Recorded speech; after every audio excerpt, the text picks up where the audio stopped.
নমস্কাৰ বন্ধুসকল অসমৰ জনপ্ৰিয় অভিনেত্ৰী বৰ্ষা ৰাণী বিষয়াৰ আছে এটা নতুন ভাল খবৰ ভিডিওটো আৰম্ভ কৰাৰ আগতে প্লিজ ভিডিওটিত লাইক এটা কৰি দিব আৰু এনে ধৰণৰ ভিডিওবোৰ চাই থাকিবলৈ আমাৰ চেনেলটো সাবস্ক্ৰাইব কৰি ল'ব কিয়নো এনেকুৱা ধৰণৰ ভিডিওবোৰ মই আপলোড কৰিবলৈ চেষ্টা কৰোঁ তেনেহলে বলক আজিৰ ভিডিওটি আৰম্ভ কৰোঁ বন্ধুসকল জনপ্ৰিয় অভিনেত্ৰী বৰ্ষা ৰাণী বিষয়া আৰু ভাস্কৰ বৰুৱাই ললে এখন বিলাসী গাড়ী আৰু তাৰে কিছু দৃশ্য বৰ্ষা ৰাণী বিষয়াই নিজৰ সোশ্যাল মাধ্যমৰ জৰিয়তে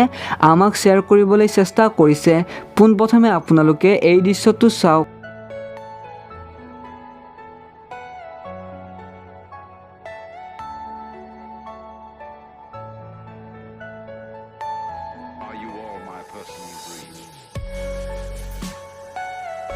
গতিকে বৰ্ষা ৰাণী বিষয়া আৰু ভাস্কৰ বৰুৱালৈ অশেষ শুভেচ্ছা থাকিল লগতে ভিডিওটো যিমান পাৰে সিমান শ্বেয়াৰ কৰিব পুনৰ কৈছোঁ ভিডিওটিত লাইক এটা কৰি দিব ধন্যবাদ জয় অসম